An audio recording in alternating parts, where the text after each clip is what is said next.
Women not getting paid as much as men. What's up with that? What is up with that? I've gotten a It's, lot of good responses. Actually, I love it. It's been fun. And yeah, it's just started some really good conversations on the post, in the DMs.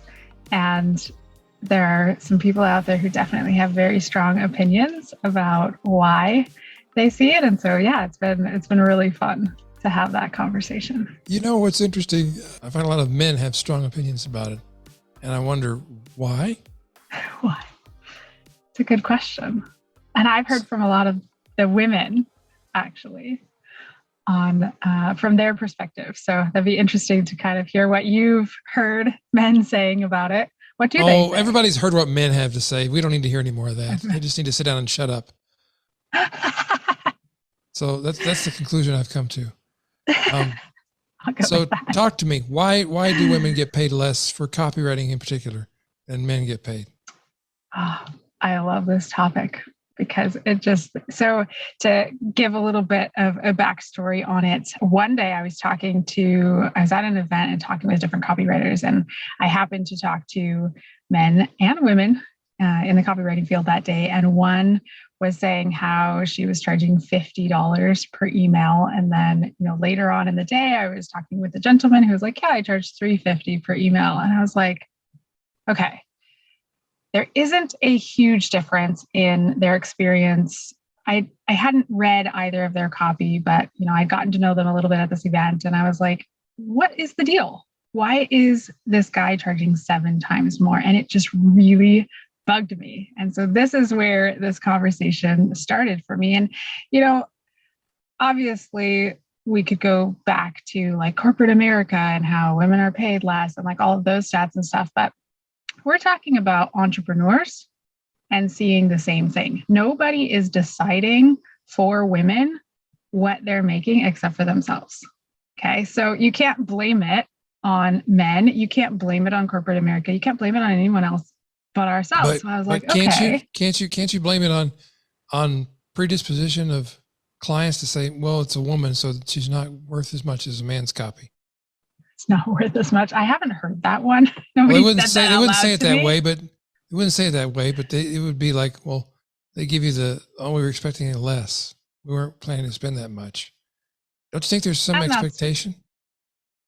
There could be. Yeah. But for me, I look at that as well. Then they're not an ideal client for me if they don't value me as a person and my gifts, because I don't think that men are better copywriters than women. And we could chat more about why, but if that's their belief, then I don't want that client anyways, because it's always going to be, because here's what happens. If you have a client who is doubtful of the results you can get them, is like really in the scarcity mindset about like, oh, that's really expensive. And I've heard that a lot, trust me. And it's okay. I'm just like, okay, then we're not right for each other if you think it's so expensive. Me too, by the way. Oh, I bet. Those clients, you're going to constantly feel like you're proving yourself. Right. Like you're trying to prove yourself every month. You'll never succeed. Do I measure up? Do I measure up? But that person is going to constantly look at you like a cost instead of an investment. And so that is a huge red flag to me. If somebody's like, "Ooh, that's so expensive," then I'm like, cool, we're not the best fit for each other. You can absolutely find a copywriter who, like I know a bunch of them, who will only charge you $50 an email or, $500 a month to write unlimited copy. That's just insane, but they're out there. And if you want cheap writing and you want the cheap results from it, then go for it. We're not a good fit. I agree with you, by the way, that you didn't say this explicitly, but I agree with you that women are better copywriters in general than men. I'd be curious to hear why you think that's true. Yeah. So a little controversial, but I think that women have an advantage in that we are generally tapped into our emotions more so than men. And people buy on emotion, right? You always hear people buy on emotion and then they back it up with logic. I am 100% proof of this as well, where I've bought things, in the emotion of like, oh, this can get me XYZ. And then, as soon as I make the purchase, I'm like, it was a good purchase because da, da, da, da, da, da, and I'll list out logically. So women tend to be more in tune with their emotions, more able to tap into not only the feelings, like I know in your pastor formula, you talk about pain and aspiration, right? Those are the first two steps. So those are emotional things. Your pain are emotions. What are they feeling? Are they feeling shame? Are they feeling guilt? Do we understand what these emotions feel like? And then what's their aspiration? What emotion do they want to feel? And when we're talking about sales copy, and I mean, it could even be a social media post, like whatever you're wanting them to take action on, if you're not tapping into those emotions in a deep, like visceral way, then they're just going to read it. It's just going to be another one of the 10,000 messages that they hear today, unless they feel something. And so women have a tendency to be tapped into our emotions, more so than men. Women get accused of like being too emotional, right? I mean, how many of us have heard that over the years or whatever? But that's where I think, not to say that men can't become in tune with their emotions and really good at writing copy. I've learned from you. I've learned from many A-list men in the field that have gotten this. But I think even they would say, women have an easier time because we get the emotional side of things if we can just tap into it and get past our own self-sabotage. Yeah, I agree. And I think if we're going to get controversial, I just realized as we dive into this, it's just going to piss off a lot of people on both sides. That's okay. That's okay, though. It's totally all right. I know we're overgeneralizing. And what I will say is, men, if you want to be better at this, you have to tap into your feminine energy. And that's going to freak a lot of men out. They're going to be like, what? I don't have feminine energy. 100%. Oh, shut up. Yes, you do. You do. It's inside of you. And women have male energy. And we see women who have more male energy than female energy in the way they behave. Doesn't mean they're less of a woman, but it means they have more of that male energy. And what is male energy? It's dominant. It's driving. It's very self-assured, at least externally, lots of bravado, lots of willingness to make overhyped claims. Those are generally male traits. I mean, not universally true, but in general, it's more true of men than women. And it's the masculine energy. And women can tap into that masculine energy, and men can tap into their feminine energy. And I realized, it took me a long time to figure this out. I realized that's what I was doing when I was writing my best copy. Because when I wrote my best copy and people would say, wow, I really felt that when you wrote this part, I looked and I realized, oh, that sounds very feminine. That's okay. Yeah. That's totally all right. So if that's easier in general for women, why is it hard for women to get to higher fees? Or is it hard? Such a good question. And I think it's exactly what you were just talking about, that tapping into their masculine energy. So women, and again, yes, we are talking in generalizations, we're the touchy-feely, we're the caregivers, we're the moms, we're the nurturers. I mean, let's just stop for just a moment. Let's break. I'm interrupting it like men do. Sorry, I apologize. Okay. But let's just break it down biologically. Women can have babies. And because of that, they are appropriately supplied with the neurochemicals that cause these bonding emotional ties, oxytocin chief among them. Men have less. It's just proven scientifically. So no need to feel like this is a superiority contest. I'm just trying to reassure the men who are used to always winning and always interrupting. It's a biological, we're not making any value judgments. We're just saying, look, this is how the biology of humans is. And that's okay. And this is how we're designed. Yeah. I was just doing mansplaining, wasn't I? Gosh darn it. This conversation made me very self-aware. It's a good thing. Please continue. But see, the thing is, just what you were saying is that men, to be really good at writing copy, need to tap into the feminine energy.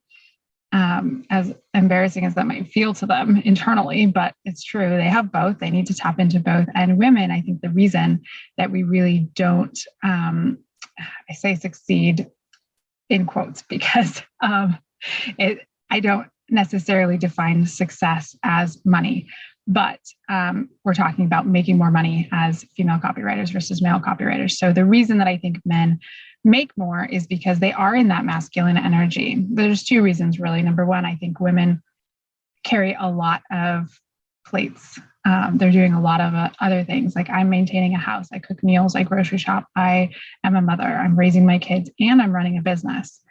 A lot of men, and again, generalization, not everyone I've met, but I would say the majority of male copywriters I've met have talked about spending 12, 14, 16-hour days on copywriting. That's their focus.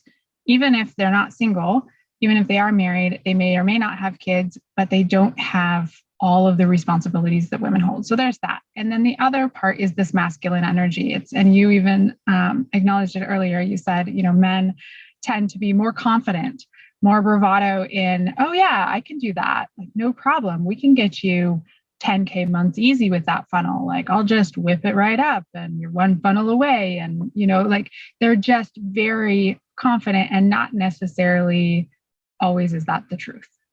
Right. So that's where I think women can really tap into the masculine energy is like hustle, grind, very Gary V, right? Like, let's just do this. And, you put in the reps and you'll get the results and blah, blah, blah. And the problem is the mindset. So many women, it sounds like terrible to say, but it's the truth. It's like they almost apologize for breathing, apologize for taking up space, apologize for taking your time to talk about copywriting, when really it's like, no, you have a skill that can make this person money. Don't apologize for taking their time to tell them how you can support them and help them. It's so interesting when you look at just the language that women use in pitch emails, for example, or DMs. It's so different than this confident, in control, self-assured male energy. There have been moments where I've literally laughed out loud at just because men are so different when they talk about oh yeah, I can get that for you. No problem. We'll just bust it out and blah, blah, blah. And women are so much more, it's like this relaxed, laid back energy of yes, I would love to support and help you. Right. Yeah, instead of being a lot of business owners, you're the expert at marketing and copywriting, right? And a lot of business owners are not. They're the expert at whatever it is that they do. So you need to tell them what they need. They don't know that they need a good copywriter and not one that charges by the word or by the hour. They don't know what a good sales page includes or looks like. They don't know those things. And so that's where this, I even think internally when I'm on sales calls, I'd be like, okay, embrace the Wonder Woman energy or the masculine energy of stepping into, I don't want to say controller, but that more assertive pose of, the alpha male.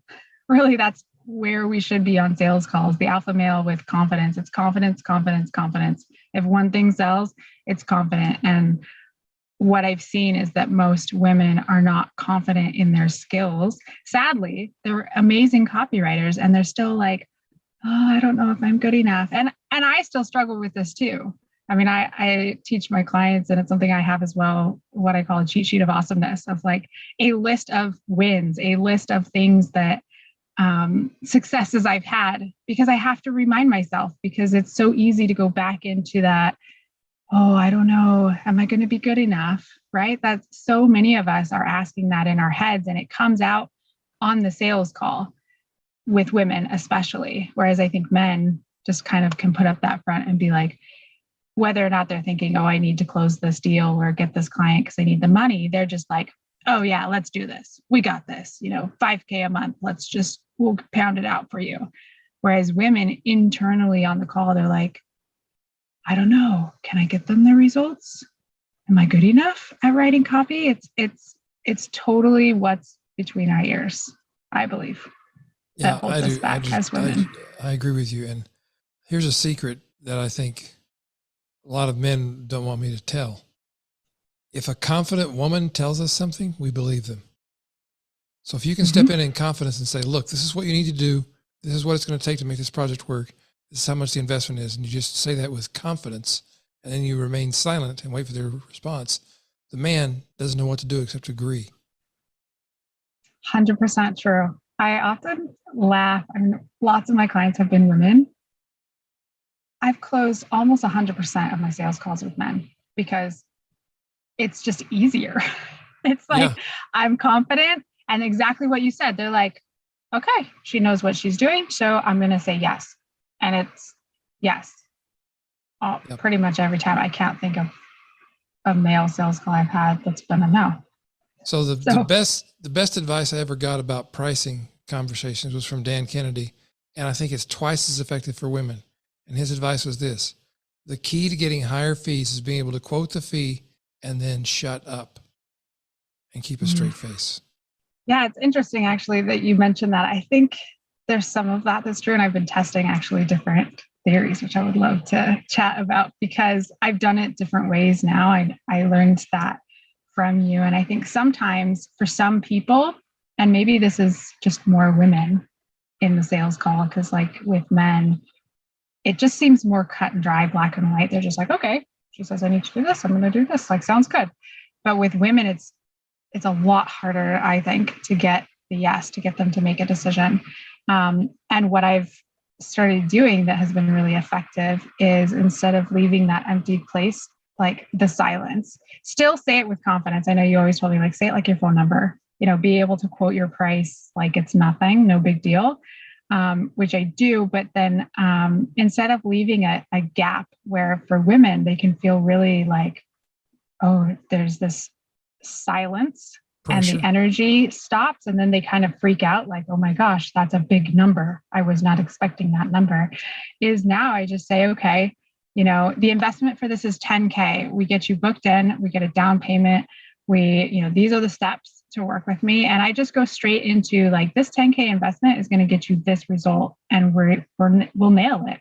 We're going to get the results you want. And I just go straight in. And then it's like, I almost have to just agree of like, okay, yeah, this is That's great. Good. So I've shifted actually in how I talk about it, instead of, because I've also felt like in that gap, if you leave a gap of time for people's brains, they start freaking out, especially women, because we're like, oh my gosh, is this the right decision? I'm so scared to invest this money. I'm so scared. Like, there's so much fear. And we talk about that in copy, one of our biggest jobs is overcoming fears, right? So that's what I've shifted into doing. It's been quite successful on calls. Not that it works every time, because, sometimes there legitimately is money, like there just isn't enough money for where I'm at right now and what I charge. Not everybody's at that level and have the means to invest at that level. But what I've found is that it's a more fun and easier conversation for me than the awkward, like putting a huge number out there and then just like letting it float. Right. You just busted me doing a very male thing. I love telling that story from Dan Kennedy because it sounds so cool, but it's not actually what I do. I do what I take away from that is the quoting the price like your phone number. I think that's his point. Being able to quote the price and not try to explain it away. I think that's what he's trying to get across. Yes. And so I actually do kind of the same thing that you just described, and I'm going to admit it publicly.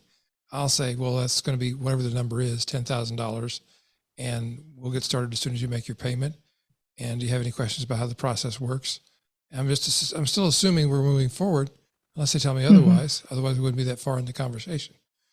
And see what you just said right there. You're assuming they're moving forward. That is male energy and male beliefs. Women often are like, oh my gosh, are they going to say yes? Is it going to be too much? And this crazy mean girl in my brain, she's there like chattering every sales call too. I mean, there was a sales call I was on recently where I was in the last couple of months, and you're always like assessing people, and then you're like you're doubting yourself on the call and all this stuff. And I was going to quote, it's a $10,000 offer. I've sold it many times. And for whatever reason, mean girl in my head is like, oh, I don't know if she has enough money, so why don't you quote 8 this time? And I was like, what the heck? Like, you want to just like shut that girl up. I ended up quoting 10, like being brave and not listening to her, quoting 10, and she invested. And so I could have lost $2,000 right there just because of what was going inside my head on that sales call, even though I've sold that same offer multiple times. Like, this is what happens with women, is we just sabotage ourselves in these moments of doubt instead of just assuming, yeah, this person's going to move forward. Of course, this is a no-brainer because they're going to get the exact result they want. Like, it's win-win. But women, more often than not, I would say, are not in that energy when they're on a sales call. They're in the, like, it's almost like we put potential clients on a pedestal and we're more in like a servitude, supportive role. Like, well, I'm happy to support you. Again, we're back to this care, nurture, help, I'd be happy to support you, instead of, here's what I will do for you to get you this result. Let's do this. Let's lock it in today. 10K, blah, blah, blah, blah, and just move forward. And that's very masculine energy. And that's so funny that, even in how you described what you do, it fits the mold of the male energy. So how do you help women overcome this problem of getting paid way less than they're worth? I mean, that one negative thought could have cost you $2,000. That's an expensive thought. Yeah, it could have. That's an expensive thought. I like that. There was another thought I had that almost cost me $12,000. I doubled my rates with one of my clients. And so I could have lost the client, but I ended up doubling, and that benefited me $12,000 per year. So yeah, expensive thoughts that cost us a lot. And that's a great question to ask yourself, is what is it costing you? What is your lack of belief in yourself or your lack of confidence costing you? Probably more than you can even imagine. And it's why I've gotten so passionate about helping copywriters. I do also help male copywriters, but most of my messaging is toward women.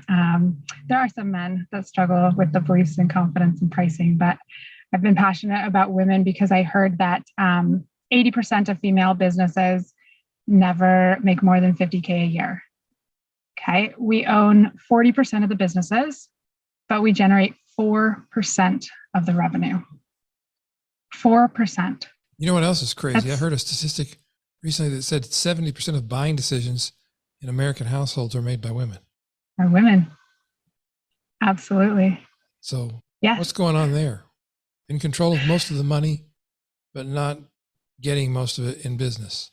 But not getting the most. Mm-hmm. Yeah, only 13% of female-owned businesses make more than 100K in a year. 13%. And I couldn't believe it. I was literally shell-shocked when I found that out. And, somebody said to me like, oh, well, you're a unicorn. And I was like, what? Because we so often, and I am guilty of this, we look at what's on Instagram and we're comparing ourselves to multi-six-figure and seven-figure and blah, blah, blah, blah, blah, like all these numbers, which, yeah, that's a whole nother rant I could go on. But I made six figures my first year, and then I doubled that my second year, having zero clue that was not normal. I had no idea. I was always pushing, like never good enough. That mean girl in my head still going, right? Like, you're not good enough. You're still not making as much as the men. You're still not like making as much as you want, and you're spending it all to invest in growing the business and all these things. So it's, again, that mindset chatter, which is why I got so fiercely committed to the inner work. And I often say entrepreneurship saved my life. That's 100% true.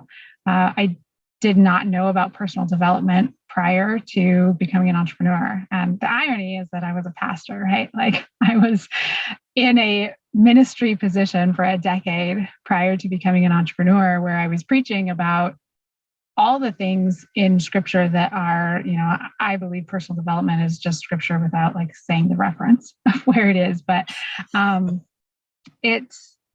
so grateful for the journey I went on as a result of becoming an entrepreneur that I never found in the church or in the ministry that I was doing.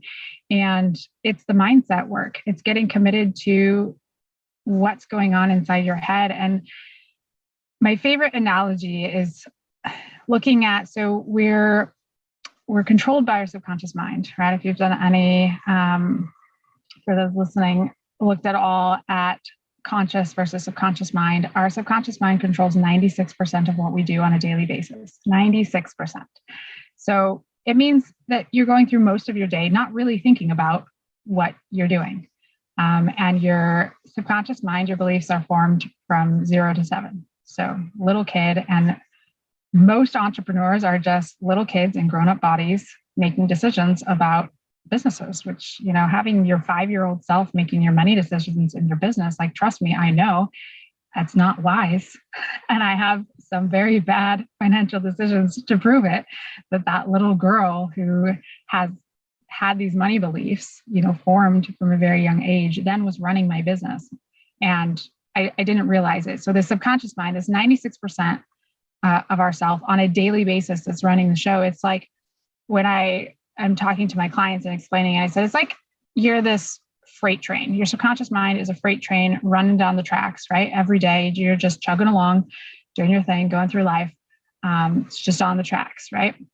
It would be like that 4% if you in your physical body decided, hey, I'm going to stop that train by jumping in front of it and just like pushing really hard. We all know that you gone, right? You splat. Yeah. As soon as that train hits you, you splat, which is why willpower doesn't work, why journaling, affirmations, meditations, visualizations, like I've done all the things, right? Like all the things, Kundalini, and I still practice many of those things because they do help. But if you're just working on your conscious mind, if you're just working on that 4%, the train is going to smack you every time. You're not going to overcome it. So what I've helped clients start doing and what I've done in my own life is work on rewiring that 96%. If you can understand why you make money decisions, if you can understand what that little kid wanted, like, did you want love? Did you want attention? Did you want to be part of the groups? Are you making money decisions because of FOMO, because you just want to belong somewhere, because you never felt like you belonged? Did you feel poor as a kid? So you just want to buy everything now because you couldn't when you were a child. Like it's all rooted in our past. So that's really where I focus. Yes, I help with strategies and, marketing strategy and getting clients and things like that. But it's that inner work. It's rewiring the subconscious mind to implant different beliefs so that when you're on that sales call, you're not giving into those doubtful thoughts. You're confidently, I have clients who are like, oh yeah, I pitched at that higher price and I was scared, but she said yes. So now I'm making like double what I was making. I should actually do an average, because it's like most clients who work with me raise their rates like 200 to 400% or something. Like it's pretty crazy. It's one of the first things I do when they come and work with me. I'm like, okay, we're changing your rates. But doing that, it's not as easy as just saying like, okay, now I'm going to charge $5,000 a month for this. Like, they have to still believe it. Yeah. We can't just slap a price tag on something, because every time they get on a call, if they're scared and they're not confident, then the person's going to know it and they're not going to say yes. So it goes hand in hand. It's yes, raising the rates, but then we do the inner work so they actually can confidently stand in their power and get those higher rates. That's interesting, because there's a number for every one of us that's too much. I'm just thinking, what's my number? If I was to talk to a client today and said, okay, it'll cost you $1 million for me to write this sales copy for you, I think I'd have a problem with that. And I have to stop and ask myself, why? How am I any different from the person who says I can't ask for $10,000? It's just a number. The number's bigger. And you might say, well, you're Ray, you're legitimately concerned you might not be able to deliver the value. Well, can't you say the same with the person who's afraid to charge $10,000? Don't they have the same, quote, challenge or problem? So that makes me wonder, everybody's got a number. So there's a question for us to all ponder. What's my number?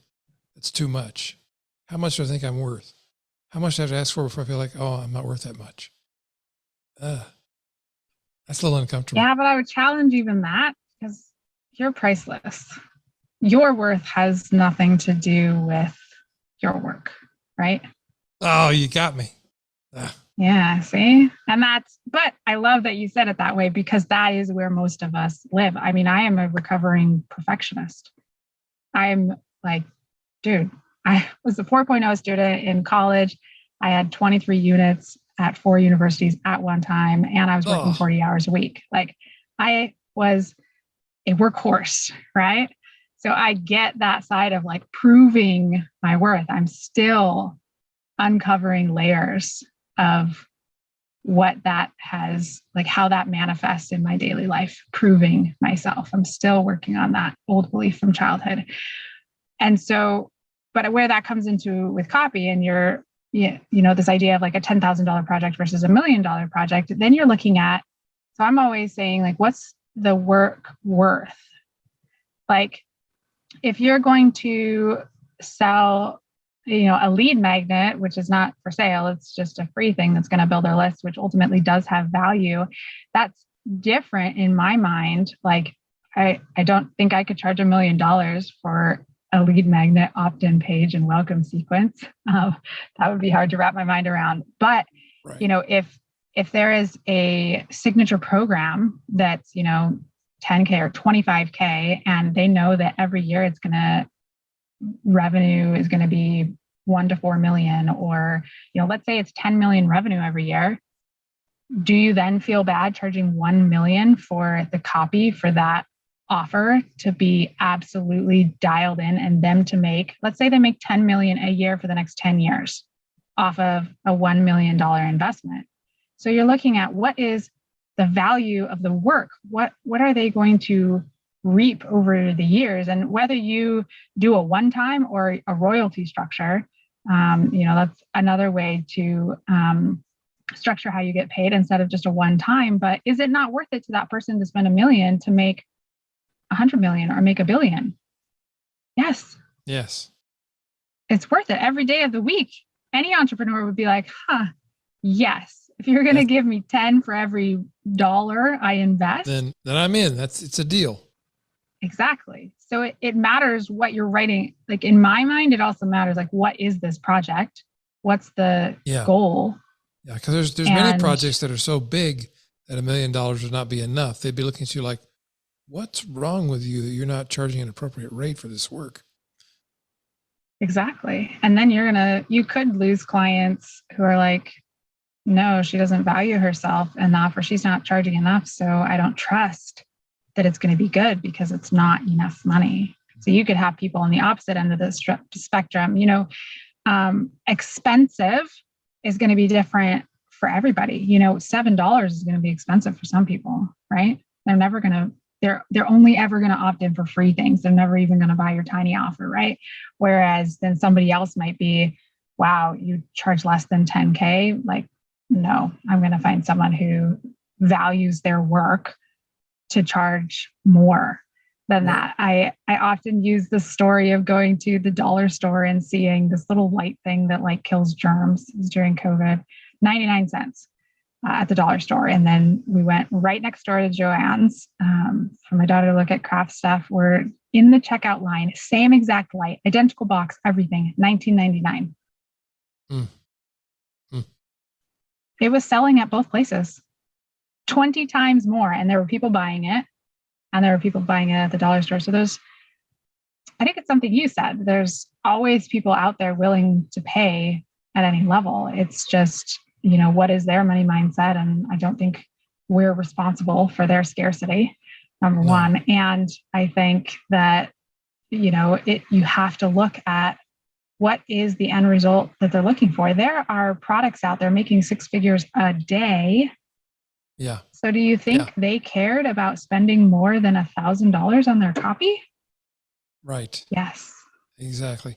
This is a bit of a reframe for all of us in the quote internet marketing or self-improvement space. We throw around these numbers we think are big numbers.